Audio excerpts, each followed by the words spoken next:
오늘 세상과 좋은 관계 맺는 방법이라는 제목으로 하나님 말씀 증거하도록 하겠습니다. 한번 따라해 주시겠어요? 성령으로 회복되어 치유하라. 참 우리 교회만큼 이 비전을 많이 선포하는 교회도 없는 것 같아요. 잊어버리시면 안 돼요. 하나님께서 올해 우리 가운데 주신 비전은 이루실 비전이라는 거예요. 하나님이 여러분에게 주신 말씀을 암송해야 되는 이유가 무엇이냐면 은혜 받고 잊어버릴 말씀이 아니에요. 그 말씀은 기억해야 될 말씀이에요. 왜냐? 그 말씀을 이루시는 하나님이시기 때문에 그래요. 우리는 은혜를 받았다고 참 많이 이야기하는데 거의 다 잊고 삽니다. 그리고 금방 잊어버립니다. 그러니까 이렇게 사실은 제 3자의 입장에서 보는 게 더 정확할 때가 많죠. 이렇게 금방 잊어버린다라는 걸 목회하면서 참 많이 느낍니다. 하나님 큰 은혜 주시고 큰 축복 주셨는데 잊고 사는 것이죠. 하나님께서 우리 가운데 이렇게 하나님을 은혜를 따라 살라 하고 순종하는 것이 왜 어렵냐면 기억하지 못하기 때문에 그렇습니다. 여러분이 예를 들면 아파트 청약에 당첨이 됐어요. 그거 잊어버리겠습니까? 여러분이 예를 들면 뭐 해외 여행 가기로 뭐 지금 요즘 어렵지만 여행 가기로 결정을 했어요. 그날 잊어버리겠습니까?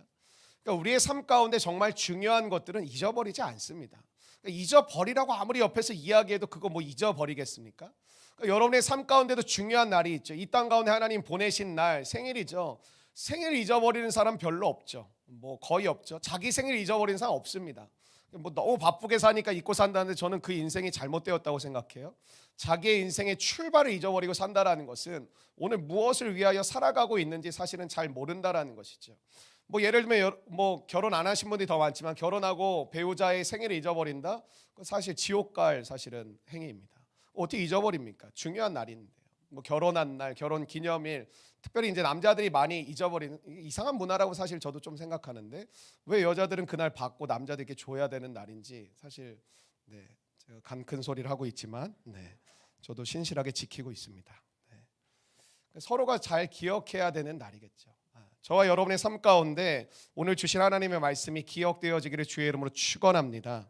그러니까 예배를 기대한다는 게 무엇일까? 하나님 내게 주신 말씀을 기대하는 것이죠. 그리고 주님이 우리 가운데 현현하시는 실제로 느껴지게 하시는 그 임재를 우리는 기대하는 것입니다. 사실은 교회를 소개할 때 대부분의 성도들이 우리 교회 어디에 있어? 우리 교회 뭐 몇 층짜리 건물이야? 뭐 우리 교회 1층에 카페가 있어? 뭐 이런 걸 소개하는데 사실은 아무 의미 없습니다. 사실 건물이라는 것은. 우리가 예배당이라는 것을 존중하는 이유는 딱 하나인 것이죠. 하나님이 이곳에 임재하시기 때문에 우리가 이 자리를 귀하게 여기는 것이고 이 공간을 소중하게 여기는 것이지 뭐 이 공간이 우리 가운데 뭐 주는 것이 있는 것이 사실 아닙니다. 하나님의 임재가 없다면 그것은 예배당도 아니고 성전도 아니고 교회도 아닌 것이죠. 우리가 교회로 살아갈 때 하나님은 생기가 있고 능력이 있다고 말씀하십니다. 왜냐하면 우리가 교회이기 때문에 내가 교회된 하나님의 임재가 있는 삶을 살아가면 다 한 번 이상씩 경험해 보셨겠지만 사실 날마다 경험해야 되는 것이죠. 생기가 있고 힘이 생기고 내가 알지 못하는 비전이 생기고 이 소망이 생기기 때문에 지치지 않는다라는 거예요. 지치더라도 일어난다라는 것이죠. 너무 쉽게 우리가 뭐 피곤하다, 지친다, 뭐 할 의욕이 없다 그런 말 하는 것 자체가 굉장히 저는 조심해야 될 표현이라고 생각해요. 왜냐하면 나와 함께하고 계신 하나님 부정하는 거예요. 하나님 나와 함께하고 계신데 나는 뭐 지쳐 쓰러져요. 하나님은 새 힘을 주시고 하나님은 능력을 주시고 하나님이 여러분에게 소망과 길을 인도하시고 길을 여시는 분인데 나는 뭐 답답해 죽겠다. 나는 늘 뭐 안 보인다. 나만 어려운 것 같다. 나는 무기력하다. 건들지 말아라. 아무것도 하고 싶지 않다. 그러면서 은혜를 구한다는 게 사실 앞뒤가 하나도 안 맞는 거 아닙니까? 하나님이 여러분과 함께하고 계시다면 먼저 뭘까요? 힘을 주시겠죠. 능력을 주시고 권세를 주시고 일어나게 하시고 하나님을 보게 하시고 그 말씀을 기억하게 하실 줄로 믿습니다. 우리가 특별히 이 성령으로에 대한 부분을 나누고 있는데 요한복음 13장부터 17장까지 나누고 있습니다. 제가 좀 새롭게 여러분에게 말씀드려야 될 것은 주일날 한 번 더 말씀드리겠지만 17장도 설교를 하기로 결정을 했습니다. 그래서 이 다락방 설교, 다락방 강화에 대한 모든 부분들을 다루는 것이 참 좋겠다 싶어서 아마 2월 중순이나 2월 뭐 이렇게 말 정도까지 아마 저희들이 함께 이 말씀을 나누려고 생각을 하고 있습니다. 이제 뭐 오늘 15장 끝나고 16장 한 3번 정도 하고 17장 한 3번에서 4번 정도 하면 6번 정도 하니까 앞으로 한 3주 정도 한 2월 중순 정도면 둘째 주나 셋째 주 정도면 아마 성령으로 이 부분을 우리가 마무리하게 될 텐데 그 다음에는 아마 창세기 앞부분하고 야고보서 말씀으로 회복되어에 대한 부분을 할 거고 치유하라는 성경 곳곳에 나와 있는 본문을 가지고 치유하라에 대한 설교를 나누려고 계획하고 준비 중에 있습니다. 저와 여러분의 삶 가운데 하나님의 은혜가 오늘도 충만하게 임하시기를 주의 이름으로 축원합니다. 옆 사람에게 인사하겠습니다. 깨어 하나님을 바라보십시오. 예수님이 십자가 지시기 전에 제자들과만 비밀스럽게 모임을 가지셨습니다. 계속 말씀드리고 있죠. 그게 요한복음 13장부터 17장까지의 말씀인데 13장에는 세족식과 성만찬의 사건이 있었고 이 14장부터 16장까지를 다락방 설교, 다락방 강화라는 표현, 사실은 이게 강화라는 표현 자체를 잘 안 쓰죠. 근데 믿음을 강화시키는 시간이었다라는 거예요. 그러니까 예수님이 제자들을 떠나시잖아요. 하늘로 이제 떠나시니까 남겨두실 제자들에게 가장 필요한 게 무엇이라고 생각하셨냐면 믿음을 강화시키는 거였어요. 그 믿음은 어떤 믿음이냐면 내가 교회 생활 열심히 하고 내가 만족스러운 신앙생활을 하는 게 아니라 하나님과의 관계에 대한 그 믿음을 강화시키는 것이고 이웃과의 관계에 대한 믿음을 강화시키시는 것이고 세상과의 관계에 대한 믿음을 강화시키는 거예요. 그러니까 우리가 교회에서 믿음을 구하는 기도를 진짜 많이 하지 않습니까? 믿음을 달라고, 믿음을 강하게 하는, 강하고 담대한 믿음을 달라고. 근데 사실은 이게 실상이 없는 기도를 할 때가 참 많다라고 생각을 해요. 왜냐하면 믿음을 달라고 기도하는데 그 믿음이 뭔지, 믿음은 반드시 대상이 있어야 되는 거거든요. 그러니까 믿음은 그냥 내가 믿음을 강하게 달라 그러면 그냥 마음이 평안하고 감정적으로 마음에 막 힘을 얻고 이런 것들을 자꾸 상상을 하시는데 믿음은 관계입니다.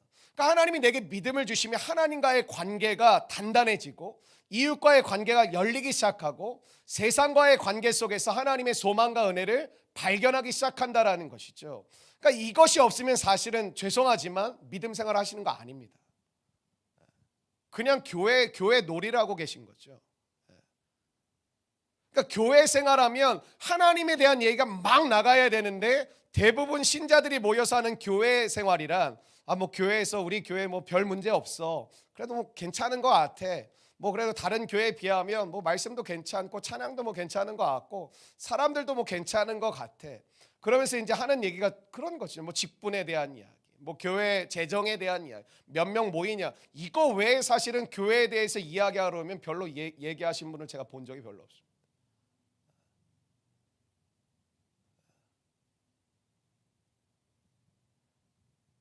굉장히 중요한 것이죠. 믿음이라는 것은 관계라고 여러분이 이제 생각을 하시고 이 삶 가운데 신앙생활을 해가셨으면 좋겠어요. 그러니까 믿음은 하나님과의 관계, 이웃과의 관계, 세상과의 관계, 이제 그게 딱 설정이 이게 제대로 맺어지면 자기 자신과의 관계도 건강해진다라는 것이죠.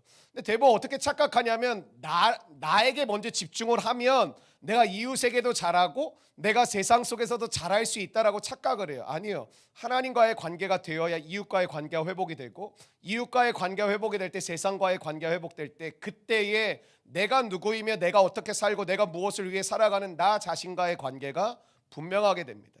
대부분 신앙생활을 오래 하셨던 분들도 갑자기 이렇게 얘기합니다. 목사님 내려놓고 싶습니다. 그리고 먼저 나와의 관계를 내가 나를 알아가는 시간을 좀 갖기를 원합니다. 백날해 보십시오. 되는지. 그렇게 되는 게 아닙니다. 하나님을 알아야 하나님이 지으신 나를 알아가는 것이고 하나님이 명하신 이 세상을 알아가야 세상 속에서 살아가는 나의 목적과 뜻과 의미를 아는 것이지 방구석에 처박혀가지고 내가 누구지? 내가 누구지? 내가 뭘 해야 되지? 내가 뭘 해야 되지? 나 어떻게 살아야 되지? 어떻게 살아야 되지? 고민해 보시오. 우울증 걸립니다. 하나님은 부족한 우리를 세상 속에 계속 살아가게 하시면서 하나님을 만나게 하시고 하나님을 만나면서 아직 관계가 서투르지만 사람과의 관계를 맺어가면서 이웃과의 관계를 맺어가고 그러면서 세상을 변화시키는 하나님의 뜻과 계획들을 발견하게 하시는 거예요. 완벽해서 한 번에 모든 걸 이루는 게 아니라 발견해가고 알아가면서 내가 이거 해야 되겠구나. 특별히 우리 청년들은 뭘 알아야 되냐면 본인이 좋아하는 것과 잘하는 것을 구별하셔야 됩니다. 하나님이 여러분의 삶 가운데 굳이 직업적으로 비전을 주시는 건 아니지만 여러분이 직업으로 선택해야 될 것은 잘하는 것입니다.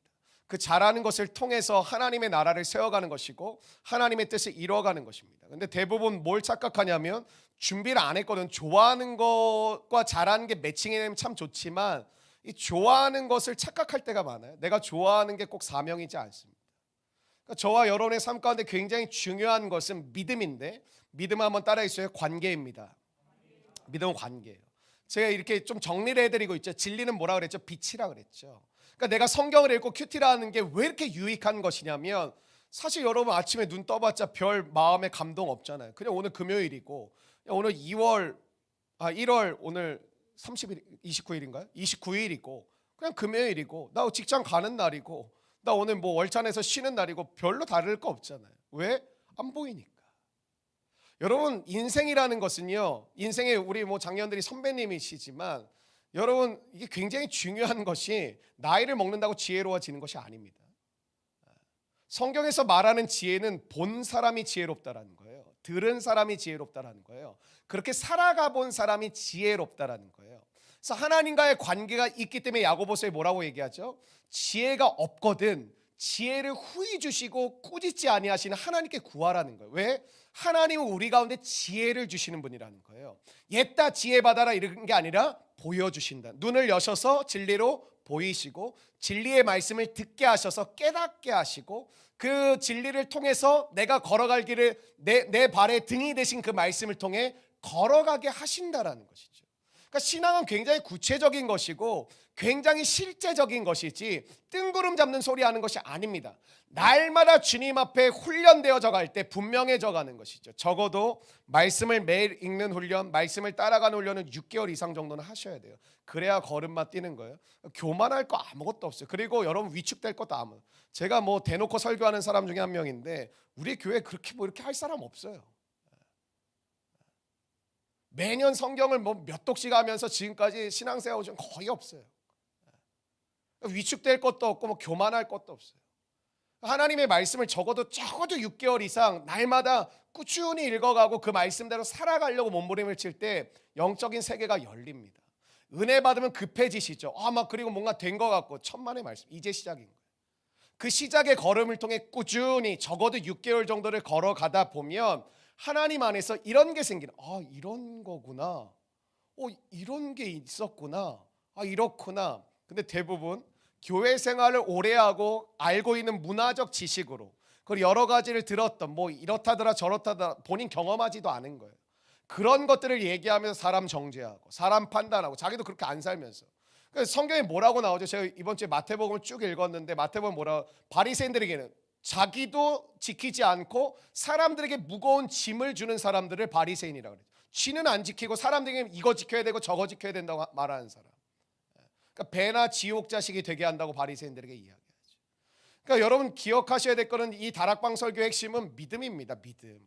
그래서 이 설교의 핵심이 뭐예요? 하나님과의 관계 이야기했죠. 그리고 그 다음 뭐예요? 이웃과의 관계 얘기했죠, 지난주 설교에. 그리고 오늘이 뭐냐면 세상과의 관계를 이야기하는 거예요. 그리고 17장이 뭐라 그랬죠? 대제사장의 기도인데 그거 뭐라 그랬죠? 따라해 주시겠어요? 예수님의 기도. 그러니까 예수님이 제자들을 위해, 세상을 위해 기도하시거든요. 그래서 사실 요거 좀 건너뛰고 그 다음 부분 하려고 했는데, 요거까지 매듭을 잘 지으면 좋겠다 그래서 생각이 돼서 17장까지 말씀을 전하려고 하고 있습니다. 여러분 말씀을 계속해서 여러분 읽으시면서 오시면 좋을 것 같아요. 뭐 오늘 이거 했으니까 주일날은 16장 하겠죠. 십자가 지시기 전에 하신 마지막 설교니까 얼마나 중요한 말씀 하셨겠습니까? 첫 번째가 뭐였죠? 근심하지 말고 나를 믿으라. 한번 크게 따라해 주실까요? 근심하지 말고 나를 믿으라. 그럼 마음에 새기세요. 근심하지 말고 나를 믿으라. 지난번에 우리 서영희 간사가 대표기도할 때 이렇게 설교를 거의 요약하듯이 이렇게 대표기도를 해줬었는데, 그렇게 기억하는 게 굉장히 중요해요. 지금 제가 되게 쉽게 지금 설교하고 있다고 저는 생각하거든요. 엄청나게 구조를 잡아가지고 제가 지금 말씀을 드리는 거잖아요. 근심하지 말고 나를 믿으라. 이게 누구와의 관계였어요? 하나님과의 관계였죠. 근심하지 말고 나를 믿으라. 두 번째, 성령 받으라. 따라해 주시겠어요? 성령 받으라. 이것도 하나님과의 관계. 성령 받으라. 세 번째 한번 따라해 주세요. 열매 맺으라. 열매 맺으라. 이것도 하나님과의 관계였죠. 그러니까 하나님과의 관계 생각하면 근심하지 말고 나를 믿으라. 성령 받으라. 이거 하나도 어렵지 않잖아요. 성령 받으라. 열매를 맺으라. 근데 사실 열매를 많이 맺으라고 얘기하고 계시죠. 그러니까 얼마나 이게 기대되는 삶이라는 거예요. 하나님 믿으면 우리의 삶 가운데 많은 열매를 맺으며 살아갈 수 있는데, 무기력하게 사신다고요? 우울하게 살겠다고요? 패배주의로 살겠다고요? 그냥 세상에 쩔어서 사시겠다고요? 하나님을 믿으면 하나님이 많은 열매를 맺으며 살게 하신다라니까요. 그러니까 열매를 맺는 과정은 길죠. 열매를 맺는 순간은 사실 짧습니다. 근데 여러분 이거 열매를 맺는 순간 뭘 깨닫게 되냐면 하나도 버릴 것이 없다라는 마음을 깨닫게 해주십니다. 그러니까 내 인생 가운데 그렇게 고생하고 그렇게 아파하고 그렇게 막 분투를 하고 하나님 앞에 막 씨름했던 그 기억들이 우리는 고난이라고 생각하니까, 광야라고 생각하니까 빨리 지나갔으면 좋겠다 이렇게 생각하지만, 막상 많은 열매를 맺고 나면 어떤 깨달음을 주시냐면 하나님께서 이런 깨달음을 주신 거예요. 그 모든 순간이 하나님의 은혜였고 그 모든 시간을 통해 하나님이 나에게 일하셨고 역사하셨다라는 것을 우리 가운데 알게 하셔서 다음번 씨앗을 뿌릴 때부터는 마음이 달라진다라는 것이죠. 이거 아무 의미 없는 거 아니야. 지금부터 하나님이 일하시는 거고 하나님이 역사하시는 거고 하나님이 놀랍게 나를 향한 계획들을 이끌어 가시는 거예요.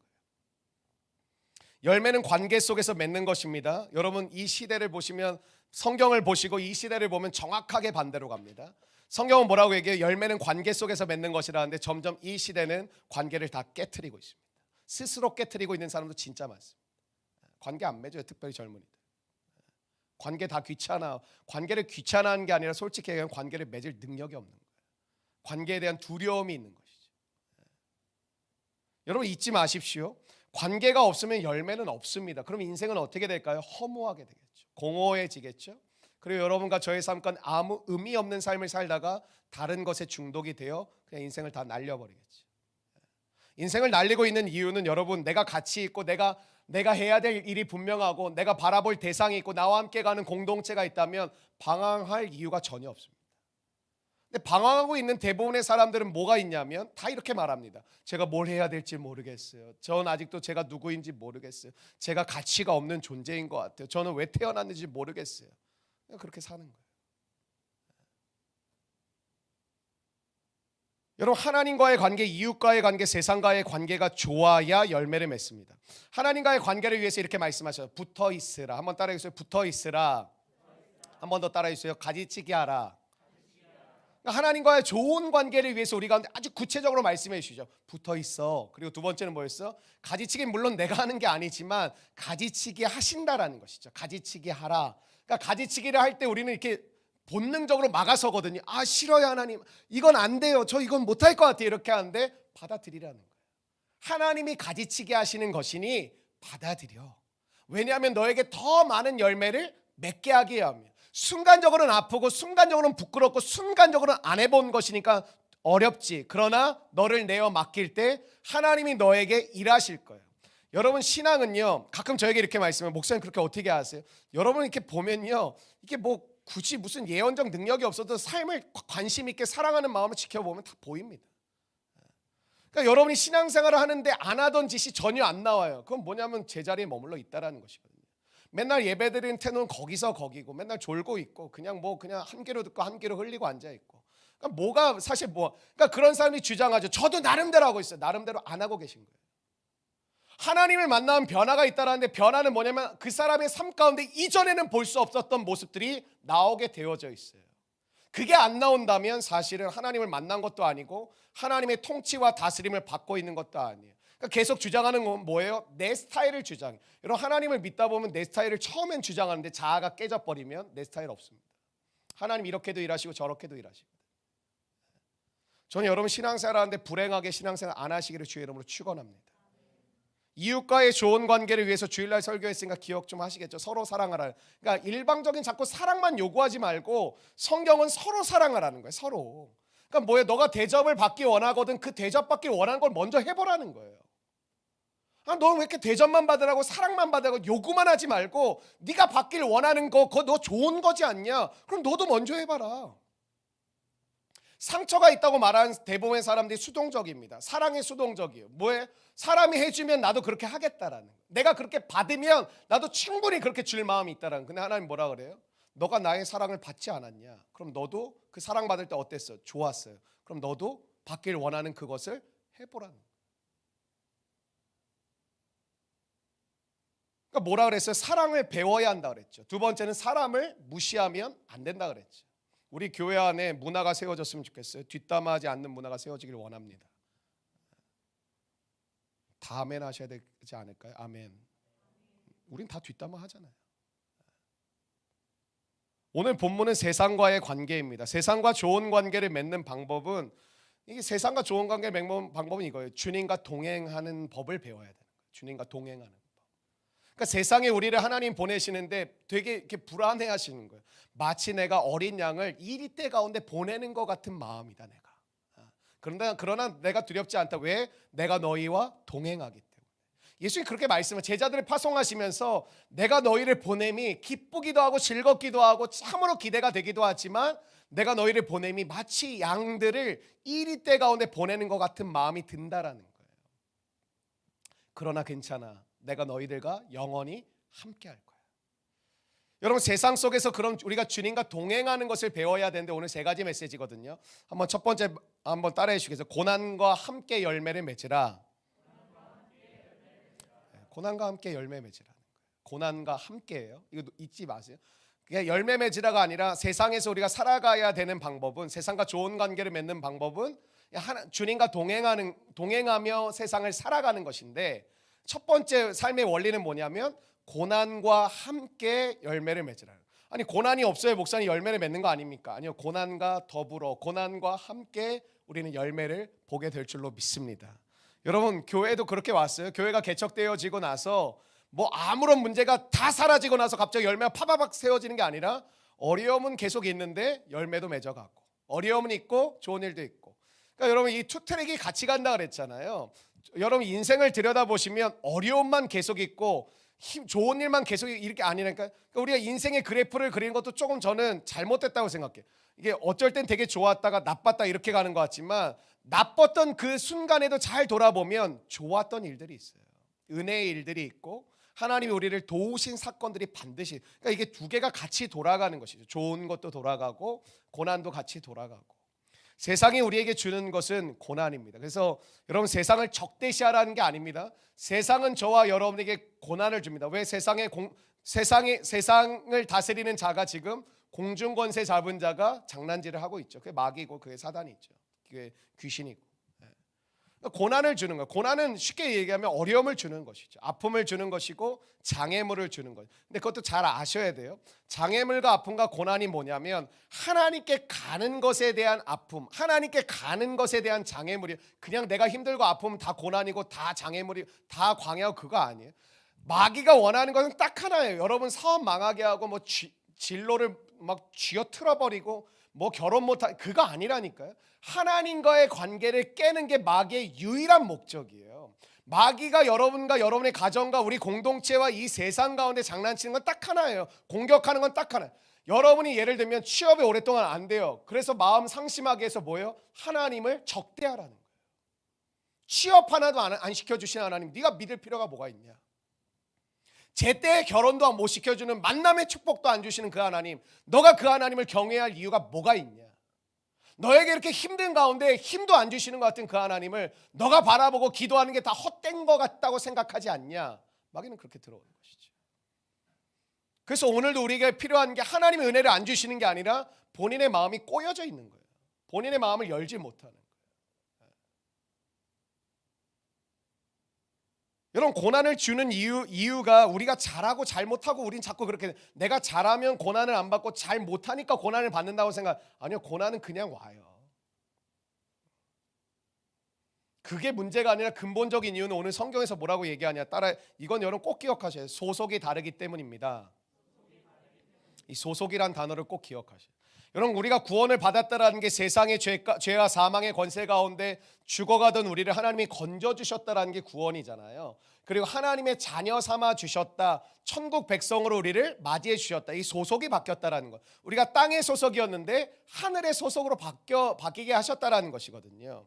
18절과 19절이 이게 답인데 18절과 19절 한번 같이 여러분이 읽어주시면 좋겠습니다. 시작.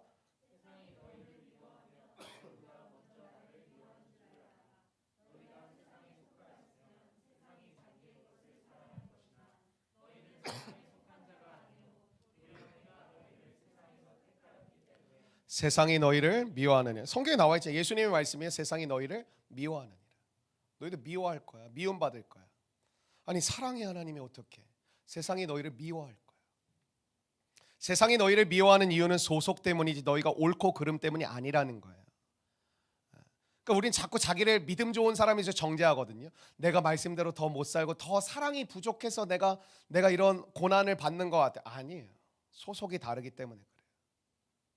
특별히 우리 교회 공동체 리더십들, 새가족 특별히 담당하시는 분들 굉장히 중요한 게 뭐냐면 소속이 다르다는 걸 잘 기억하시고, 여러분 문제를 해결할 때 여러분 여러 가지 필터가 필요하거든요. 그냥 뭐 우리가 불순종했으니까 우리 집이 두드려 맞나보다 그런 거 없어요. 인과관계가 다 있어요. 하나님은 이유 없이 고난을 주시지 않고 이유 없이 우리에게 어려움을 주시는 분이 아니, 인과관계가 다 있어요. 근데 여러분 그걸 왜 못 찾냐면, 죄송하지만 여러분에게 말씀이 전혀 없기 때문에 그래요. 그래서 뭐가 잘못됐고 어디서부터 문제가 시작됐고 무엇을 풀어가야 될지가 전혀 감이 잡히지 않기 때문에, 그냥 저와 여러분이 여태까지 신앙생활에서 배웠던 것은 저 같은 목회자들이 참 잘못한 것이지만 열심히 하라는 거였어요. 열심히 하라. 집사님이 열심히 하시면 가정이 화목해질 겁니다. 뭐 형제가 열심히 하면 진로가 활짝 열릴 겁니다. 자매가 열심히 하면 하나님이 좋은 배필을 주실 것입니다. 전혀 틀린 말은 아니라고 생각하지만 많이 틀린 말이에요. 왜냐하면 세상과 정반대의 가치관을 우리가 가지고 있기 때문에 세상은 우리를 미워합니다. 여러분 오늘도 직장생활 하신 분들 뭐 사랑이라는 단어, 뭐 감사라는 단어, 화목이라는 단어 들었습니까? 이런 말 거의 없습니다. 직장은 이건 세상의 언어가 아니에요. 다 그냥 친한 사람들끼리 뒷담화하고, 그러니까 관계도 불안해서 막 하는 거죠. 막 나 욕할까 봐, 나 왕따 시킬까 봐. 세상은 미워하라고 얘기하면, 대놓고 얘기하면 미워해. 너한테 득도 안 되는 저 인간 뭐하러 너가 도와주고 뭐하러 그럴 필요 있어. 미워해. 그냥 끊어버려. 비판해. 괜찮아. 제가 잘못한 거니까 쟤는 비판받을 자격이 있어. 고발해.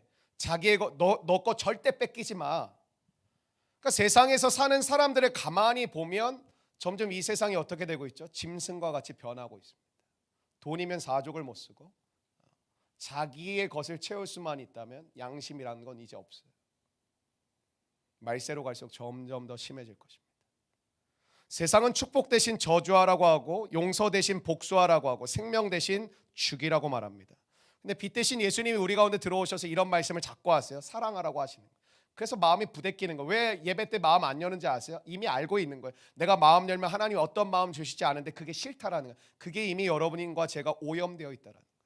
그게 세속화되어 있는 것이고, 그게 이미 죄에 여러분이 마음을 많이 빼앗겨 있는 상태인 거예요. 이게 누구에게 드러날까? 교회 처음 온 사람이 절대 드러나지 않고 믿음의 삶을 살아가고 은혜를 많이 받았던 사람들 중에 이런 일들이 자꾸 일어나요. 예배 와서 자기 스스로 딱 닫는 거예요. 딱 안 듣는 거예요. 알아요, 자기가. 여러분 소속이 바뀌면 뭐에 관심이 생길까요? 예수님께 관심이 생기겠죠. 하나님의 말씀에 관심이 생기겠죠. 여러분 빛 대신 예수님 이렇게 말씀하세요. 사랑하라, 인정하라, 격려하라, 용서하라, 섬기라. 그거 알기 때문에 딱 마음이 다쳐버리고 상처받으면 뭐부터 딱 끊어버리면 예배부터 딱 끊어버려요. 알아요, 자기가 어떤 말씀을 주실지. 근데 그게 싫은 거예요. 왜? 받아낼 수가 없는 거예요. 나 싫어. 어떨까요? 회복은 건너가는 거예요. 물 건너가는 것이죠. 빛과 어둠은 공존할 수가 없습니다. 같이 있을 수가 없습니다. 세상이 교회를 싫어하고 세상이 예수님을 싫어하고 세상이 신자를 싫어합니다. 그러니까 이게 가정에서도 자꾸 큰 소리가 나는 이유 중에 하나가 믿음이란 이유 때문이라면 그거 여러분 거쳐야 될 과정입니다. 우리는 집에 큰 소리 나게 하기 싫어서 내가 죽어야지 이렇게 생각하시죠. 진리를 선포해야 어둠이 떠나갈 거 아니에요. 직장에서도 그냥 내가 잠잠히 있으면 뭐 하나님이 알아서 하시겠지. 가장 쉬운 이야기는 다 입 다물고 있는 거예요. 예수님에 대해서 말하지 않고 세상에는 그냥 교인들끼리 있으면 엄청 떠들고 엄청 얘기하고 소개하고 간증하고 막 얘기하는데, 세상만 나가면 입 꽉 다물고 있는 거예요. 전하는 자가 없는데 어찌 듣고 어찌 믿고 돌아오겠습니까? 어찌 세상이 변화되고 어찌 세상이 하나님 나라 되겠습니까? 그럴 리가 없죠. 근데 믿는 사람들끼리만 만나면 기도 제목 나누고 뭐 어쩌고 저쩌고 뭐 너무 좋고 감사하고 기쁘고, 그걸 나가서 전해야 돼요. 그러니까 전혀 다르게 살기 때문에 세상이 싫어합니다. 근데 요즘은 또 아니죠. 오히려 지금 교회된 우리가 너무 세상에 민폐를 끼치고 있어서 부끄러울 정도가 돼버렸어요. 지금 여러분 굉장히 심각한 위기입니다. 코로나 이후에 앞으로 하나님 절대 안 무너지시지만 굉장히 많은 풍파가 한번 계속해서 일어날 거예요. 그리고 진짜와 가짜를 구별해 가시는 시간이 오지 않을까 조심스럽게 생각해 봅니다. 그러니까 여러분 예수님 뜨겁게 믿고 계시면 제일 좋고, 그랬을 때 기억해 보면 여러분 세상 속에서 제일 많이 듣는 얘기가 이거예요. 너는 예수 믿으면서 왜 이렇게 이기적이냐? 넌 예수 믿는다고 하면서 왜 이렇게 이기적이냐? 그리고 너 왜 너만 생각하냐? 아니 직장이 너 혼자 다니냐? 제가 군대 갔을 때 그 얘기 들어요. 넌 교회 다니려고 군대 왔냐? 그랬거든. 너만 하면 다 좋지 않냐? 너만 이렇게 따라와주고 너만 이것만 잠깐 눈 감아주면 다 좋은 거 아니냐? 그러니까 제일 어려운 말이 이거죠. 직장생활 이제 막 믿음 갖고 딱 들어갔는데 너만 예수 믿냐? 너만 예수 믿어? 집에서도 마찬가지죠. 너만 예수 믿어? 아 너만 예수 믿냐고? 나도 예수 믿어. 왜 이렇게 너만 옳다 그래? 여러분 이 부분을 잘 점검하고 잘 정리해 가셔야 돼요. 교회 안에 들어온 잘못된 사상이 있습니다. 우리가 잘하면 세상이 박수 쳐줄 것이라. 그래서 지금 뭐라 그러냐면 이게 말하는 게 중요하지 않다. 삶의 모범을 보여줘야 사람들이 따라올 거 아니냐. 성경은 분명하게 믿음은 전하고 말하라고 얘기하고 있습니다. 복음을 전하지 않고 어찌 듣고, 복음을 들을 때 믿음이 자라는 것이지 너희가 본을 보이면 예수 믿게 되는 거 그런 말씀 없습니다. 그런 열매를 맺으면 우리가 성숙해져 가는 건 물론 맞죠. 세상이 공격할 때는 교회의 약점을 가지고 공격을 합니다. 약점이 다 없어지고 우리가 완벽해지면 세상이 우리를 존중하고 칭찬만 해줄까요? 절대 그렇지 않아요. 그럴 리가 없습니다. 만들어내서 공격할 겁니다. 우리는 세상을 향해 자꾸 뭐 하기를 원하면 설명해 주려고 합니다. 그러니까 자꾸 우리 교회도 훈련을 받는 이유가 여러분이 하나님과의 관계, 이웃과의 관계, 세상과의 관계 그거를 세워가기 위해서 우리가 훈련을 강조하는 거지, 여러분이 잘 배워서 누구에게 잘 설명해 주면 그 사람이 돌아올까요? 그렇지 않아요. 설명을 잘해주면 우리를 이해해 줄 거다. 어둠을 향해서 아무리 빛이 설명을 해줘 봐야 되지 않습니다. 그래서 복음은 설명해 주는 게 아니라 복음은 선포하는 것입니다. 우리가 하나님께 속해 있기 때문에 세상으로부터 공격을 당하는 것입니다. 물론 여러분이 어디에 속해 있는지를 먼저 점검을 하셔야 되겠죠. 내가 그냥 교회 생활하니까 내가 이래서 나 핍박받나 보다. 아니요, 그건 여러분의 잘못 때문일 수도 있어요. 그걸 얘기할 거예요 지금. 말씀대로 살아가면 마귀가 우리를 좋아할 리가 없습니다. 그래서 말씀대로 사셔야 됩니다. 말씀대로 살면은 우리를 가만히 놔둘 리가 없습니다. 여러분 착각하시는데 말씀대로 살면 평탄하고 평안하고 기쁨 가운데 충만한 찬양을 하며 살게 될 것이다. 아니요, 그것도 있지만 공격도 무지하게 많이 받을 거예요. 바울, 예수님, 제자들 가는 곳곳마다 조롱하고 가는 곳곳마다 조롱받고 핍박받고 어려움 당했습니다. 다락방 설교 마지막이 요한복음 16장 33절인데 이렇게 끝나요. 세상에서는 너희가 환난을 당하나, 예수님 말씀하시는 거예요. 너희들 세상에서 환난을 당하나 담대하라, 내가 세상을 이기었노라. 성령께서 우리와 함께 해주셔서 결국은 승리합니다. 그래서 고난과 함께 열매를 거두셔야 됩니다. 고난과 더불어 승리하는 것은 맞는데 세상에서는 뭐예요? 반드시 고난이 있다라는 거예요. 반드시. 예수 믿으면 평안하기만 하고 평탄하기만 하다, 거짓말입니다. 그렇게 설교하신 분들 말씀 듣지 마십시오. 거짓말입니다. 예수님 말씀하시면 너희가 세상에서 환난을 당하나 미움을 받을 것이나, 예수 믿으면 소속 때문에 당연히 고난이 있습니다. 여러분 이런 말 들어보셨어요? 고난 총량 불변의 법칙. 여러분 우리 인생을 이렇게 보면요, 겉으로 볼 때 다 좋아 보여서 그렇지 다 인간이 당하는 고난이 있습니다. 근데 그 양이 다 거의 똑같다라는 거예요. 그러니까 고난은 반드시 있는데 누구 보면 저 사람 고난이 없는 것 같고, 저 사람 뭐든지 가족도 평안한 것 같고, 저 사람 건강도 괜찮은 것 같고, 재정의 상태도 괜찮은 것 같고, 하는 것마다 아니요, 다 그 가정을 들여다 보면 다 고난이 있습니다. 참 신기합니다. 어떤 사람은 돈이 많으면 관계에서 어려움이 오고요, 어떤 사람은 관계가 굉장히 좋으면 아픕니다. 어떤 사람은 성공했는데 가정에 아픔이 있습니다. 그래서 삶이 참 힘들다고 느끼는 것입니다. 근데 우리가 어떤 목표를 세우죠? 특별히 젊을 때 이렇게만 되면 모든 게 좋아지겠지 하고 이제 열심히 달려가는 거예요. 근데 인생은 내 뜻대로 되는 것이 아닙니다. 여러분, 교회가 잘 되면 좋을까요? 안 되면 좋을까요? 교회는 잘 돼도 문제고요, 안 돼도 문제입니다. 안 되면 안 되는 대로 문제가 있고, 잘 되면 잘 되는 대로 문제가 있습니다. 가정도 마찬가지입니다. 자꾸 우리는 양극단만 생각하는 것 같아요. 우리 집에 문제가 전혀 없어야 돼, 내 삶 가운데 아픔이 전혀 없어야 돼. 아니요, 계속 있을 거예요. 근데 뭐예요? 그것을 넉넉히 이겨가고 받아들이고 그것을 통해서 발견할 하나님의 뜻을 마음에 새기며 살아갈 수 있는 변화를 주신다라는 것입니다. 그러한 은혜가 오늘 이 밤에 부어지기를 축원합니다.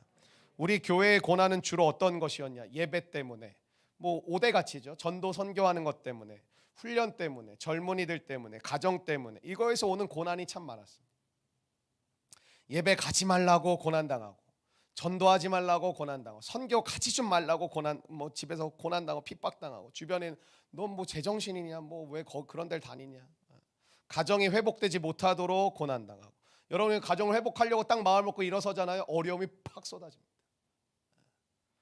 젊은이들이 주님께 돌아오지 못하도록 고난당합니다. 그러니까 특별히 젊은이들을 전도해야 되는데, 젊은이 자기 자신을 넘어서질 못하니까 전도할 리가 없죠. 전도는 안 되는 게 아니라 못하는 거예요. 예수를 믿으면 반드시 우리 가운데 복음의 능력을 주시거든요. 복음은 나라는 울타리를 넘어서요. 그래서 내가 그리스도와 함께 죽고 그리스도와 함께 살 때 일어나는 첫 번째 현상이 뭐예요? 복음을 전하는 거예요. 예수 그리스도를 증언하는 거예요. 하나님의 군사로 훈련되지 못하도록 고난당함. 뭐 훈련 받으려고 하면 문제 터지고, 뭐 육체적인 질병이 터지고, 막 어려움이 생기고. 마태복음 6장 33절은 잘 아시는 말씀이죠. 그런즉 너희는 먼저 그의 나라와 그의 의를 구하라. 그리하면 이 모든 것을 너희에게 더하시리라. 근데 이 말씀을 마치 이렇게 읽으시는 것 같아요. 그러면 너희는 먼저 그의 나라와 그의 의를 구하라. 그리하면 이 모든 것을 너희에게 더하시리라. 그의 나라와 그의 의를 구하는 것은 그렇게 빨리 이루어지는 것이 아닙니다. 우리 평생에 이루어가는 것입니다. 근데 그의 나라와 그의 의를 이루는 목적이 너희에게 이 모든 것을 더하신다는 데 집중되어 있는 거죠. 평생 못할 겁니다. 왜냐? 그의 나라와 그의 의를 구하는 것으로 만족하고 기뻐하는 삶을 주시길 원하시는데, 우리는 그의 나라 그의 의를 빨리 구하자. 왜? 내가 원하는 것을 하나님 다 들어주신대. 먹고 사는 것을 위해 살지 말고 내가 주님을 위해 일하면 주님은 나를 위해 일하십니다. 우리가 예수님 때문에 당하는 고난이면 좋겠습니다. 아멘. 여러분, 고난 총량 불변의 법칙이라는 게 있다 그랬죠. 고난은요, 누구나 다 받습니다. 그리고 어느 일정량을 다 우리 인생 가운데 옵니다. 근데 두 가지 정도의 고난이 있다고 생각해요. 하나는 주를 위해 당하는 고난이 있어요. 또 하나는 뭐가 있냐면 자기 욕심 때문에 당하는 고난, 자기 자아 때문에 당하는 고난, 자기의 잘못 때문에 당하는 고난이 있어요. 오늘 여러분이 당하는 고난을, 그동안의 인생을 쭉 돌이켜, 예수 믿고 난 이후에 돌이켜 보면서 여러분이 받고 있는 고난의 종류는 어떠한 것입니까? 예수님을 위한 고난이고 주님을 위해 당하는 고난입니까? 아니면 여러분 욕심 때문에 당하는 고난이고, 여러분의 잘못 때문에 당하는 고난이고, 여러분의 죽지 않은 자아 때문에 당하는 고난입니까? 그러니까 주님 뭐라 그래요? 주님을 위한 고난으로 너의 인생을 채우라는 거예요.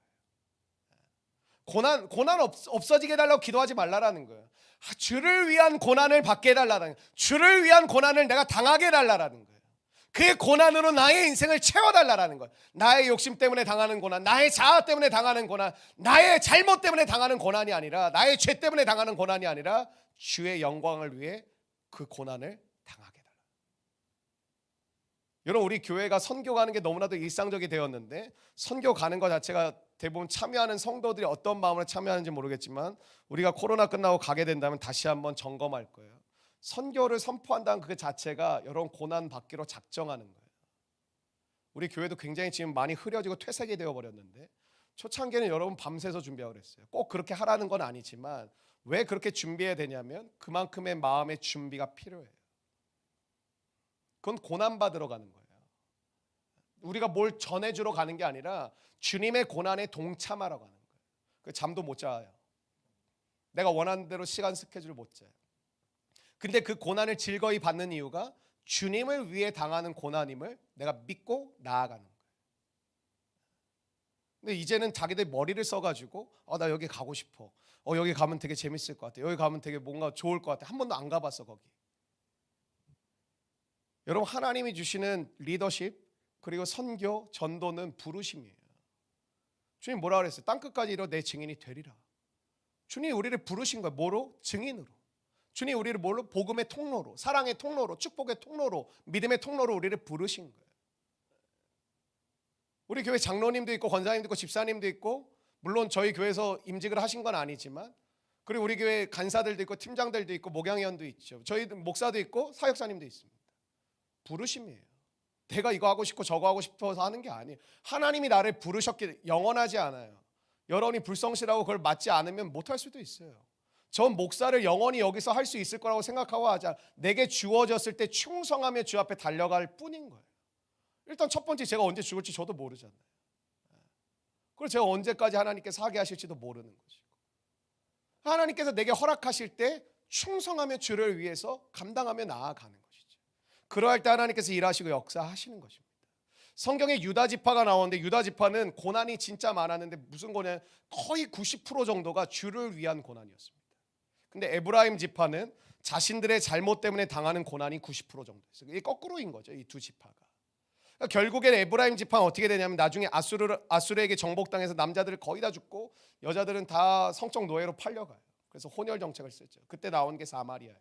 그래서 사마리아인들을 바리새인들이 더럽다고 하는 이유가, 이게 아수르 사람들하고 혼혈 때문에 그때부터 이렇게 더럽다라고 표현하는 거거든요. 여러분, 어떤 고난을 당하느냐, 이걸 우리가 선택할 수 있다라는 거예요. 그러니까 우리가 고난은 오는데 내가 어떤 고난을 받기를 결정하겠느냐. 주를 위해 당하는 고난을 받겠느냐, 아니면 나의 욕심과 나의 잘못 때문에 당하는 고난의 길을 내가 선택할 거냐, 내가 십자가의 길을 갈 것이냐, 아니면 내가 원하는 길을 갈 것이냐, 나를 부르심의 길을 갈 것이냐, 내가 하고 싶은 걸 위해서 살 것이냐, 그건 내가 결정할 수 있잖아요. 오늘도 예배 드린 거 여러분이 결정하신 거 아닙니까? 나 오늘 예배 드릴 거야. 여러분, 모든 거 하나님 탓하지 마십시오. 우리 가운데 하나님이 인격적으로 우리 가운데 선택할 수 있는 기회와 능력을 주셨습니다. 오늘 이 밤에도 나는 예배할 거야, 예배 드릴 거야, 내가 결정드리는 것이죠. 나 오늘 기뻐할 거야, 나 오늘 찬양할 거야, 나 오늘 감사할 거야, 나 오늘 하나님의 시선으로 바라볼 거야, 결정할 수 있는 거예요. 결정을 안 하니까 어떻게 되죠? 환경이 여러분을 결정하게 만들죠. 근데 환경은 대부분 우울하고 지치고 힘들고 피곤하고, 옆에 있는 사람들 보면 다 시체고, 다 욕하고 저주하고 비난하고 원망하고 불평하는 그런 환경. 그러니까 내가 결정을 안 하니까 똑같이 하는 거예요. 똑같이. 왜 아침에 큐티하고 새벽을 깨우라고 얘기하게? 내가 결정하고 가라는 거야. 결정하고, 하나님, 저 오늘 어려운 일들 해야 되는데, 어려운 이 비즈니스 미팅이 있는데, 오늘 내가 뭐 면접 보러 가야 되고 뭐 해야 되는데, 하나님, 내가 담대하게 나아가기로 결정합니다. 하나님이 저를 붙들어 주시면 믿고 내가 오늘 발걸음 힘차게 옮기기로 결정합니다. 오늘 마음이 지쳐 있었지만 하나님이 주시는 능력 내가 믿고 담대하게 나아갈, 그래서 내가 결정합니다. 근데 그렇게 안 하고 일어나가지고 씻고 밥 대충 먹고 그냥 가는 거잖아요. 결정을 당하는 거죠. 그게 지속이 되니까 어때요? 그게 습관이 되는 거예요. 나는 늘 이러고 있는 게 습관이에요. 우리는 주님을 위한 고난을 당하는 공동체가 되기를 원합니다. 25절 말씀에 보니까, 그러나 이는 그들의 율법에 이유 없이 나를 미워하였다 한 말을 응하게 하려 함이라. 이유 없이 미워한다. 이유 없이. 신자가 왜 삶이 어렵냐면, 이유 없는 고난을 당할 때가 참 많아. 내가 뭘 그렇게 잘못했다고 막 미워하는 거예요. 이유 없이 당하는 고난은 주님을 위한 고난입니다. 베드로전서 2장 19절과 20절의 말씀을 자막을 통해 보시면, 부당하게 고난을 받아도, 이해가 안 되죠. 내가 부당하게 고난을 받아도. 그러니까 이성이 굉장히 발달되어 있고 자아 중심이라는 게 이성적으로 산다라는 거거든요. 자아가 살아있는 사람들이 교회 생활하면서 부딪히는 딱 영역이 뭐냐면, 자기가 이해가 안 되면 안 해요. 이해가 안 되면 기도 안 해요. 이해가 안 되면 안 섬겨요. 이해가 안 되면 안 해요. 안 따라가요. 이런 말씀 따라가겠어요? 부당하게 고난을 받아도 하나님을 생각함으로 슬픔을 참으면 뭐라고 표현해요? 성경은 이는 아름답다. 아름다우다. 20절. 죄가 있어 매를 맞고 참으면, 이거 아까 내 욕심, 내 자아, 내 잘못, 죄가 있어 매를 맞고 참으면 무슨 칭찬이 있겠냐? 그 네 욕심 부리다가 네가 자초한 거, 네 자아 때문에 그런 거고, 네가 고집 부리다 그런 거고, 네가 잘못해서 당하는 건데 왜 그게 주를 위한 거냐? 그냥 네가 잘못한 거지. 그러나 선을 행함으로 선을 행했는데도 뭐 한다고요? 고난을 받는다. 부당하게 고난받는 것도 이해가 안 되는데 내가 선을 행했는데도 고난을 받아. 리더십들 왜 하다가 지치는지 아세요? 나는 선을 행하고 섬기고 있는데 나 고난을 계속 당해. 사람들이 계속 나한테 힘들게 만들어. 계속 나한테 뭐라 그래. 자기들 뭐 했다고. 그게 뜻이에요. 빛과 어둠의 전쟁이라니까요. 이거 베드로가 얘기하는 거잖아요. 베드로가 죄가 있어 매를 맞고 참 무슨 칭찬이. 그러나 선을 막 기대가 돼요. 선을 행하면 하나님 축복하시나? 선을 행함으로 고난을 받고 또 참아야 돼. 참으면 이는 하나님 앞에 아름다우니라. 주를 위한 고난이 뭐예요? 베드로전서에서 설명을 해줘요. 주를 위한 고난이라는 것은 너가 부당하게 고난을 받게 될 거고 너가 선을 행하다가 고난을 받게 될 거야. 근데 그것을 참으면, 너가 그것을 인내하면, 그걸 받아들이면, 주를 위한 고난으로 이해하면, 너가 그렇게 살면 아름답게 될 거야. 아름답게 될 거야. 예배 드리다가 고난 당하고, 오늘 예배 드렸는데 또 집에 갔는데 막 가족들이 막 뭐라 그러고, 전도하다가 고난 당, 전도하다가 막 요거도 먹고 뭐 여러 가지 소리 듣고, 훈련 당하다가 훈련 받다가 고난 당. 특별히 우리 공동체는 지금 어떤 과정에 있냐면 훈련의 과정에 있어요. 훈련을 통과하지 못하는 사람이 너무 많은 거예요. 훈련을 통과해야 레벨업이 되는 거거든요. 근데 지금 훈련의 과정에 있어요, 여러분이.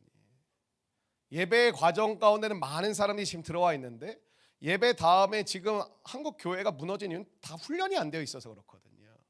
열중셔 하면 다 열중셔를 해야 되는데 싫어. 짝다리 짚고 있는 거예요. 네가 뭔데? 나 그렇게 살고 싶지 않아. 하나님 차려하면 차려를 해야 되는데 싫어, 나 앉아 있을래. 나 피곤해, 누워 있을래. 저희가 선교가 막 그런 것도 제어하죠. 뭐 밖에서 사역하고 있는데 막 뒤에 들어와가지고 막 누워 있고, 제가 절대 그거 못 봅니다. 한 몸으로 움직이는 거잖아요. 베트남을 가든 뭐 우리가 중동을 가든 아프리카를 가든 아시아를 가든 한 몸으로 움직이는 거죠. 그 훈련하는 거거든요. 대부분의, 저도 마찬가지로 젊은 세대는 집에서 하고 싶은 대로 하게 놔뒀거든요. 근데 그게 독이에요, 사실은. 절제도 안 되고 인내도 안 되고 참음도 안 되는 거예요. 대부분 우리의 인생이, 여러분, 하나님이 안 주셔서 무너지는 게 아니라 절제가 안 되고 자르질 못하고 끊어내질 못하고 뺄셈이 안 돼서 문제가 생기는 거예요. 덧셈이 안 돼서 우리 인생의 문제가 아니라 뺄셈이 안 돼가지고 우리 인생은 망가지고 있는 거예요. 세상에는 고난이 반드시 있는데 소속 때문에 너희들이 고난을 반드시 받게 될 것이다. 근데 어떤 고난이냐면 너희가 이해가 안 될 거다. 부당하게 당하는 고난이고 선을 행하다가 고난을 당하게 될 거다. 그게 주를 위한 고난이다. 여러분, 예를 들면 휴가 내고 자비량으로 선교를 갔는데 거기서 막 어려운 거예요. 막 관계도 어렵고 뭐 사역도 힘들고 막 그래요. 그게 주를 위한 고난이에요. 물론 교회 사역뿐만 얘기하는 게 아니에요. 폭넓게 우리가 이해를 해야 되겠지.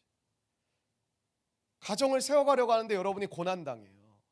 여러분이 수고하고 여러분이 섬기는데 좋지 않은 소리를 막 또 들어요. 근데 그걸 참으라는 거예요. 그걸 참으면 아름다워요. 제일 허무한 것이 고난을 당했는데 열매를 거두지도 못하는 것이죠. 농부가 열심히 농사 지었는데 열매 거두지 못한다면 얼마나 허무하겠습니까?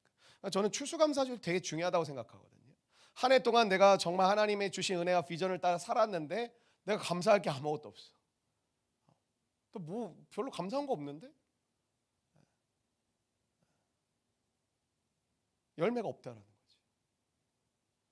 주님을 위해 고난을 당하면 열매가 풍성할 줄로 믿습니다. 우리 모든 성도들이 주를 위해 고난받는 믿음의 종이 되기를 주의 이름으로 축원합니다. 그 고난과 함께 많은 열매를 맺는 은혜가 가득하기를 오늘 이 밤 축원합니다. 세상 속에서 주님과 동행하는 것 두 번째 한번 따라해 주시겠어요? 성령께서 함께 하신다. 고난이 있지만 문제되진 않아요. 이 말을 잘 들어주세요. 고난은 있지만 문제되진 않아요. 고난은 있어요. 문제는 아니에요. 문제라고 여기지 마세요. 고난은 있어요. 근데 문제는 아니에요. 왜? 성령이 함께 하시기 때문에. 우리가 풀 수 없을 때 문제인 거지, 그걸 풀 수 있는 건 문제 아닙니다. 과정일 뿐인 거지. 풀 수 없을 때 우리는 문제를 만났다 그러죠. 어려움을 만났다, 힘들다, 뭐 이거 어떻게 해야 될지 모르겠다 이렇게 얘기하는 거지, 내가 풀 수 있는 거라면 문제 아닙니다. 우리가 고난을 받았을 때 대부분 문제가 생겼다고 막 말하고 떠들고 다닙니다. 아, 나 문제 생겼어. 큰일 났어. 나 어떻게, 나 망할 것 같아. 그 입부터 담으세요.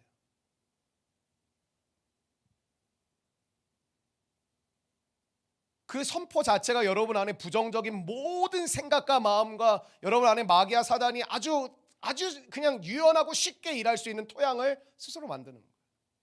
저희가 얘기했죠. 나 망했어. 나 끝났어. 나 소망 없어. 주님이 이렇게 말씀하십니다. 내가 너희들과 함께 할 거야. 고아와 같이 버려두지 않을 거야. 한번 따라해 주시겠어요? 버려두지 않을 거야. 여러분, 고난이 왜 힘든지 아세요? 고난을 당할 때 찾아오는 게 반드시 찾아오는 게 하나 있어요. 같은 곳이에요. 고독이에요. 여러분, 고난 당할 때 생각해 보세요. 아무도 나 몰라줘요. 내 아픔이 어떤지, 내 슬픔이 어떤지, 내 힘듦이 어떤지 아무도 이해해 주는 사람이 없다고 느껴져요. 그게 고독이거든요. 고난은 고독이 올 때 굉장히 어려워요. 고독이 같이 오거든요. 이거는 일반적인 사람들 다 아는 거예요. 심리학 책 여러 권 읽어보다 보면 나오는 내용이 꼭 고독에 대한 내용이 나오거든요. 심리학자들이 대부분 이렇게 얘기해요. 고난에서 고독만 없으면 고난의 50%는 사라진다라는 거예요. 그러니까 우리가 느끼는 감정이 이걸 부풀린다라는 거예요. 고난은 실제로 요만큼인데 그걸 느끼는 고독이 오니까 나 혼자 해야 된다고 생각하니까 이게 막 엄청나게 커져가는 것이죠. 그러니까 대부분 이런 사람들의 특징이 뭐냐? 나누지 못하는 사람. 나 기도 좀 해주세요. 나 이것 좀 도와주세요. 나 같이 대화 좀 해주세요. 이런 거 절대 없고 그냥 혼자 이러고 있는 사람.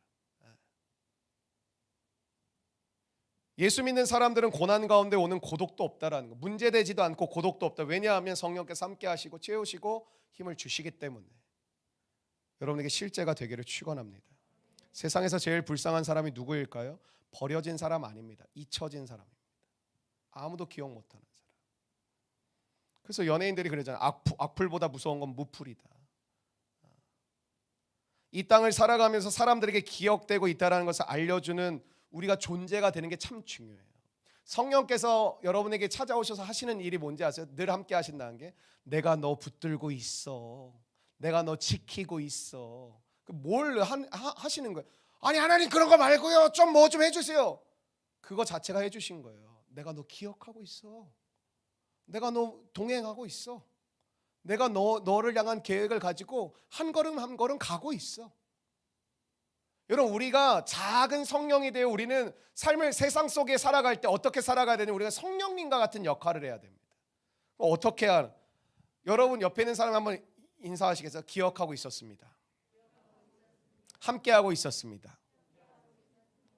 저 이번 주에 이렇게 꿈을 꾸는데 우리 교회 한 지체가 나왔어요. 뭐 누구라고 말할 수는 없고 뭐 물어보지 마세요. 저예요 물어보지 마세요. 네. 제가 연락했으니까 네. 꿈에 나왔는데 이렇게 평상시에 볼 수 없는 너무 아름다운 미소를 짓고 저를 쳐다보는 거예요. 그래서 좀 부담스러웠어요 꿈에서. 너무 뭐 이게 뭐라고 표현할지 모르겠는데 같이 선교를 갔어요. 같이 선교를 갔는데 어느 장면에서 갑자기 이렇게 웃는데 마치 천사인 것처럼 보이는 거예요. 너무 활짝 웃는 거예요. 너무 즐거워하는 거예요. 그래서 제가 꿈을 그렇게 꾸고 나서 오전에 연락을 했어요. 어제 내 꿈에 찾아왔다. 그래서 너무 이렇게 활짝 웃고 있어서 내가 기분이 너무 좋더라. 그래서 내가 아침에 기도했다. 그리고 해외에 나가 있는 우리 지체가 생각이 났어요. 생각나고 이렇게 생각나면 기도를 하거든요. 생각나게 하신 분이 하나님이시라고 믿으니까 기도하고 끝내는데 그럴 때가 있는데 연락을 했어요. 잘 지내고 있냐? 어떻게 지내고 있냐? 건강 괜찮냐? 여러분 그게 뭔지 아세요? 우리 간사들에게 제가 신방하고 이제 연락하는 걸 굉장히 강조하거든요. 첫 번째는요. 리더는 신방하는 사람, 그게 성경적이에요. 저 같은 목사는 말씀과 기도에 전념하는 게 맞아요. 그리고 원래 교회 장로님들이 신방하러 다녀야 돼요. 직분을 제대로 배운 게 없어요, 사실. 신방대원으로 가는 게 아니라 교회 장로들은 교인들의 집을 방문하면서 예배를 드리고 같이 말씀의 교제를 나누러 다녀야 돼요. 여러분 앞으로 그런 여러분 장로님들 되실 주의 이름 축원합니다. 그게 뭐예요? 연락했다, 이렇게 했다라는 게 만났다, 기억하고 있다라는, 기억하고 있고 기도하고 있고 그리고 내가 생각하고 있다. 그러니까 여러분이 한 주 한 주에 이렇게 생각나게 해주시고 알게 해주시는 사람들이 있잖아요. 그냥 지나가고 기도 한번 하고 끝나는 게 아니라 연락하는 거예요. 연락하면서 내가 너 기억하고 있다. 내가 너 생각하고 있다. 여러분 의외로 이렇게 연락 잘 안 오잖아요. 많이 오세요? 저한테 연락 좀 하세요 그러면. 살다 보면 뭐 그냥 이렇게 뭐 저 같은 경우에는 뭐 사역적인 거, 뭐 이런 거. 그리고 꼭 자기들이 나 필요할 때만 꼭 연락해. 뭐 결정 받아야 될 때. 이렇게 연락하는 게 굉장히 중요한 거예요. 너무 과도한 연락을 해서 서로 뭐 집착하고 그러고 서로 의지하고 막 이런 건 좀 조심해야 되지만 이게 서로 기억하고 있고 생각하고 있다라는 거. 굉장히 중요한 메시지라고 생각합니다. 근데 이것도 지혜가 필요한 것 같아요. 그러니까 여러분 이렇게 믿음의 컨디션이 같은 사람에게는 큐티를 나누고 말씀을 나누는 건 굉장히 좋다고 생각해요. 근데 그게 안 맞는 사람에게 매일 큐티를 보내는 건 민폐예요. 제가 봤을 때는. 그 사람이 얼마나 이게 힘들겠어요. 뭐라고 답을 해야 될지도 모르겠고, 뭐라고 이거 매일 오는 거를 이거 뭐라고 이렇게 반응을 해야 될지. 그러니까 믿음이 어느 수준이 밑에서 같이 큐티하고 같이 하는 사람에게 나누는 게 필요해요. 믿음 좋은 자기가 스스로 좋다고 생각하는 사람이 자꾸 보내는, 그래서 자꾸 도전한다고 생각하면 뭐 가끔 보내야지 그걸 매일 보낸다고 생각하면 그 사람이 그걸 어떻게 반응하겠어요? 상대방의 입장도 생각을 해야죠. 굉장히 불편해질 수도 있는 거예요. 그러니까 지혜로워야 된다니까요. 이걸 계속 티키타카가 왔다 갔다 할 수 있는 사람에게는 날마다 보내면서 서로 격려하고 기도하고 얼마나 즐거워요 사실은 그런 관계가. 근데 그렇지 못한 사람에게는 다르게 반응하는 게 굉장히 좋죠. 뭐 너 큐티해라 보다는 우리 밥 먹자, 그게 더 빨리 반응이 오는데. 그러니까 우리가 그런 지혜를 가지고 접근하면서 같이 말씀으로 나누고 나아가는 법이 굉장히 중요하다고 생각됩니다. 고난 중에 제일 힘든 건 고독이에요. 우리가 고난당하는 사람들에게 보혜사가 되어야 되는 거죠. 보혜사가 뭐라 그랬어요? 위로해 주는 사람, 변호해 주는 사람, 도와주는 사람, 힘을 주는 사람. 저와 여러분이 우리 공동체가 그런 존재가 되기를 주의 이름으로 축복합니다. 이거보다 귀한 존재가 있을까요? 위로해 주고 격려해 주고 힘을 주고 삶을 살아갈 것들을 깨닫게 해 주고 알려주는 것만큼 귀중한 사역이 있고 귀중한 일이 있겠습니까? 그게 전도하는 거고 그게 선교하는 거겠죠. 그게 또 양육하고 목양하는 거고. 시편 119편 92절에 봤더니 주의 법이 나의 즐거움이 되지 아니하였더라면 내가 내 고난 중에 멸망하였으리이다. 다윗이 이렇게 얘기하죠. 제 고난을 너무 많이 받았는데 고난을 이길 수 있었던 이유가 주님의 말씀이 나의 즐거움이 되었더라는 거예요. 그래서 내가 그 고난들을 이겨갈 수 있더라. 여러분 주의 말씀이 여러분에게 즐겁기를 주의 이름으로 축복합니다. 고난은 죽게 만드는, 여러분 고난 잘 넘어가셔야 돼요. 고난은 여러분 죽게 만드는 거예요. 그냥 잠깐 힘들다고 끝나는 문제가 아니에요. 고난을 잘못 겪으면 그냥 죽음의 자리까지 간다니까. 인생 끝나요. 죽게 만드는 거고 썩게 만드는 거예요. 썩게 만드는 게 무슨 뜻인지 아세요? 하루하루를 죽이는 거예요. 썩게 만드는 거예요. 의미 없이 보내는 거예요. 고난의 시간 여러분 한번 따라해서 말씀을 가까이 합시다. 말씀이 우리를 살리고 세울 줄로 믿습니다. 여러분 포기하지 않을 수 있는 이유, 도망치지 않을 수 있는 이유는 뭘까요? 주님이 우리 고난 당하는데 고독하지 않도록 도우시고 함께 하시고 말씀해 주시고 은혜 가운데 우리를 이끌어 가신다라는 것이죠. 마지막 세 번째는 세상 속에서 주님과 동행한다라는 것은 따라해 주시겠어요? 상급을 기대하며 산다. 성령님과 동행한다라는 것은 성령님과 동지가 되는 거겠죠. 같은 방향을 보고 같은 마음을 품고 살아가는 것이니까. 고난 중에 함께하며 고난을 함께 이겼던 사람들이 있습니까? 저는 이제 교회가 이렇게 개척되어 오면서 되게 힘든 일들 많았거든요. 어려운 일들도 많았고. 근데 지금 와서 이렇게 보면 뭐 지금까지도 계속 곁에서 함께 서로 위로하고 중보하고 하는 사람들. 뭐 오늘도 우리 청소 6시 하는데 사역자님 한 4시쯤 오셔가지고 같이 한 1시간 반 정도 대화 나누면서 서로 이제 교회 이제 사역들 또 우리가 어떻게 해야 될지 서로 고민하고 뭐 그게 사실 저희는 그게 회의고 그게 내용이고 또 뭐 주중에 또 우리 사역자님이 전화 주셔가지고 같이 얘기하고 이렇게 하는 시간들을 보내는데 그런 대화를 나누고 나면 힘이 빠지는 게 아니라 힘이 되는 거죠. 고난을 함께 이겨왔으니까 변함없이 서로의 자리를 지키고 있으니까. 여러분 제일 좋은 친구는 여러분의 마음을 이해해 주는 친구가 아니라 그 자리에 늘 서 있어 주는 친구예요. 그거 쉽지 않아요. 예배의 자리도 보십시오. 얼마나 들락날락했던 사람 되게 많아요. 우리 교회에 역사가 짧은 것 치고는 굉장히 많은 사람들이 왔다 갔다 했어요. 근데 계속 있는 사람은, 물론 우리는 좀 많은 편인데 계속 있는 사람이 그 자리를 지키는 게 쉽지가 않아요. 1년, 2년, 3년 정도는 반짝할 수 있어요. 근데 5년 정도 넘어간다, 이건 쉽지 않아요. 저에겐 뭐 그런 동역자들 저 뒤에도 있고 여기 꽤 많이 있다고 생각을 해요. 제가 늘 얘기하죠. 여러분 인생을 답답해 하시는데 저는 여러분 보면서 인생이 풀릴 때가 참 많거든요. 저는 이렇게 성도들을 목양하니까 인생을 보게 되잖아요. 근데 결론은 성경적으로 산다는 건 저는 아무리 생각해봐도 딱 하나인 것 같아요. 그 하나님이 부르신 그 자리에 계속 있잖아요. 그 자리에서 무슨 특별한 일이 있건 좋은 일이 있건 슬픈 일이 있건 아픔이 있건 즐거운 일이 있건 하나님이 그 부르신 자리를 떠나지 않는 사람들이 있어요. 근데요, 기가 막힌 하나님의 은혜가 뭐냐면 때가 되면 취업시키시고요, 때가 되면 결혼의 배우자를 만나게 하시고요, 때가 되면 하나님 문제를 푸시고요, 때가 되면 하나님의 역사를 일으키세요. 대부분 문제가 안 풀리는 분들은 들락날락이에요. 그건 여지 없어요. 여지 없어요. 여러분 신앙생활하면서 제일 힘든 게 뭔지 아세요? 자리 지키는 거예요. 내가 직분자고 리더십이기 때문에 자리 지키는 게 아니라 하나님의 부르심에 내가 예배자로서 사명자로서 그 자리를 지켜가는 게 제일 어려워요. 제가 제일 많이 하는 게, 저랑 오랫동안 생각, 꾸준히 좀 해라. 제일 많이 얘기해요. 끝까지 좀 해라.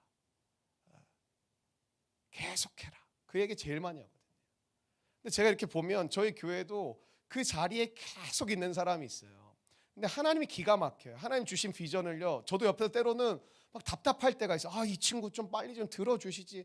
이 집사님 가정 빨리 해결 좀 해주시지. 막 그런 마음이 들 때가 있거든요. 근데 그 자리에 계속 있다 보면 어느 순간 그걸 초월해서 넘어가다 보면 하나님이요, 기가 막히게 주신 약속과 말씀대로 일하고 계시다라는 것을 느끼게 됩니다. 저는 이번 주에도 사실 그런 걸 좀 체험할 수 있는 경험들이 좀 있었어요. 하나님이 일하시는구나. 하나님이 그냥 그 자리를 지키고 신실하게 살아가는데 하나님이 때가 되면 하나님은 반드시 그 일들을 행하시는구나. 여러분 그 은혜를 잊지 않고 따라가게 되시길 주의 이름으로 축복합니다. 여러분 대단한 열심을 부릴 필요가 없어요. 그냥 하나님이 부르신 그 자리를 하나님 안에 지켜간다는 표현보다는 그 자리를 누려가는 것이죠. 그리고 그 자리를 밟아가는 것이죠. 여러분 그런 거 있잖아요. 커피숍 가면 이렇게 별거 아닌데 쿠폰 하나 찍어주는 게 우리 목숨 걸잖아요. 저만 거나요? 네. 그런 거 그렇지 않아요? 네. 공짜로 먹을 때 되게 기분 좋지 않아요? 네. 이렇게 하다 보면 10개를 찍어야 되는데 8개 찍었다고 가서 줘요? 안 줘요. 9개 찍었다고 가서 줘요? 안 줘요. 10개를 찍어야 줘요. 이게 마치 은혜와 같아요. 마일리지 개념은 아니지만 하나님이 밟아가라고 하시는 그 자리거든요. 부르심이라는 건 어떤 자리거든요. 그냥 그 자리에서 충성하고 갈 뿐인데 하나님이 어느 시점이 되면 여세요. 우리 교회도 난 그렇게 왔다고 생각해요. 그냥 기도하고 말씀 기도였거든. 진짜 개척하면 지겹게 들어가. 말씀 기도 이거밖에 들은 게 없어요 사실. 말씀 기도, 전도 선교 이거밖에 얘기한 게 없으니까. 근데 그 자리에서 사람의 마음이 다 다르거든요. 신실하게 가는 사람이 있고 왔다 갔다 하는 사람도 있어요. 근데 나중에 이게 그 당시에는 모르는데 3년, 지금 이제 5년이 되잖아요. 5년 지나 보니까 이게 보여요. 저는 알잖아요. 목사다 보니까 어떤 결정들이 일어나는지를 듣게 되고 알게 되잖아요. 근데 하나님이 기가 막히게 그걸 이루어 가시고 뜻을 펼쳐 가세요. 여러분 신앙이라는 거는 대단한 이벤트 하는 게 아닙니다. 삶입니다. 하나님이 부르신 그 자리에서 나아갈 때 하늘에도 상급이 쌓이지만 이 땅에서도 하나님의 전하신 계획과 은혜가 풀어지는 믿음의 축복이 임하시기를 주의 이름으로 축원합니다. 바울은 이렇게 이야기해요. 디모데후서 1장 8절에 보면 오직 하나님의 능력을 따라 복음과 함께 고난을 받으라. 바울이 디모데 아들과 같이 여겼던 디모데에게 이렇게 얘기하죠. 디모데야, 복음과 함께 너가 승리할 것이다. 복음과 함께 축복을 누려라가 아니라 복음과 함께 고난을 받으라. 너가 복음 전하다 보면 반드시 고난이 올 것인데 그 고난을 피하지 말고 도망가지 말고 그 고난을 받아라. 그게 하나님과 동지가 되는 것이다. 골로새서 1장 24절에 바울이 한 번 더 이렇게 얘기합니다. 나는 이제 골로새 교회에게 이렇게 선포하는 거야. 나는 이제 너희를 위하여 받는 괴로움을 기뻐하고. 여러분 목회하다 보면 여러분 때문에 당하는 괴로움들이 참 많거든요. 사람 진짜 쉽지 않아요. 우리 리더십들 격려 많이 해줘야 돼요. 사람을 다룬다는 게 진짜 쉽지 않아요. 근데 뭐예요? 바울이 그 괴로움을 기뻐하는.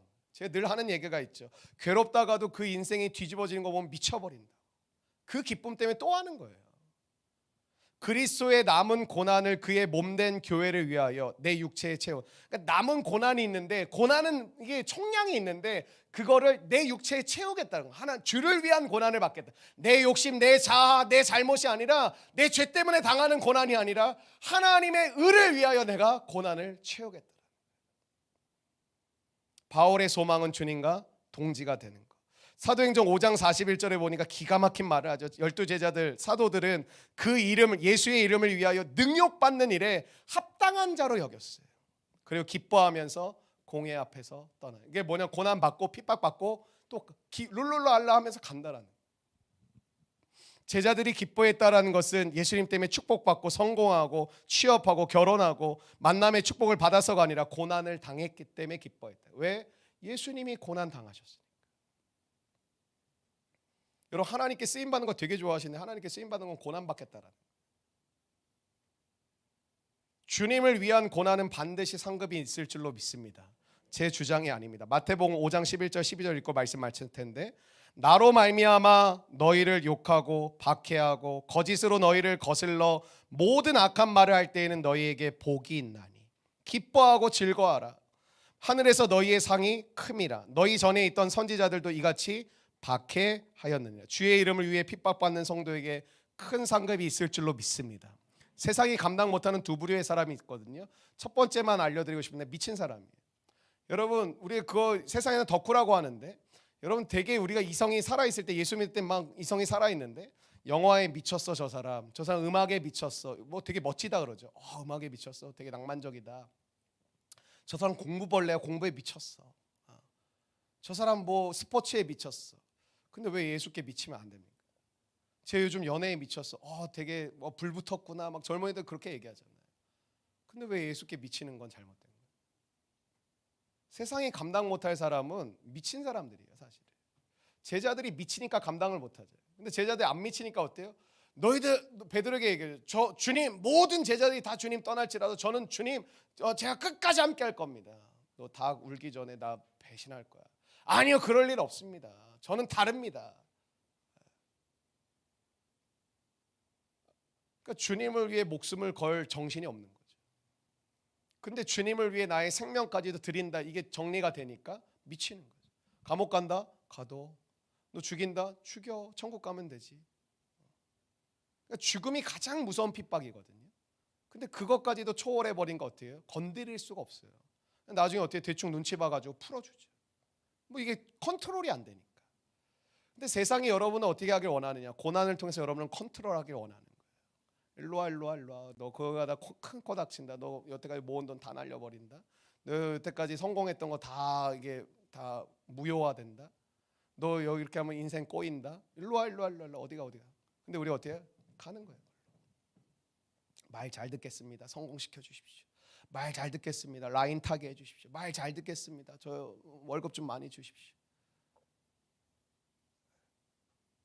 그러니까 지금 이 세상에 예수께 미친 사람이 없으니까 끌려가는 거죠. 이상하게 미친 사람들이 자꾸 나와서 문제인데, 지금 우리나라 자기 욕심과 자기 잘못에 미친 사람들이 많아가지고, 뭐 TCS니 무슨 처음 들어봤는데 IM 선교회 돈벌이를 하는 건지 선교를 하는 건지 분별해야 될 때예요. 여러분, 주를 위한 고난, 이게 뭐예요? 세상 속에서 주님과 동행하는 거예요. 그러니까 고난만 생각하지 말고 고난과 함께 열매 맺고, 그리고 뭐예요? 성령께서 함께 하심을 기억하시고 상급이 있음을 기대하시고 그 은혜 속에 살아가실 수 있는 저와 여러분 되시기를 주의 이름으로 축원합니다.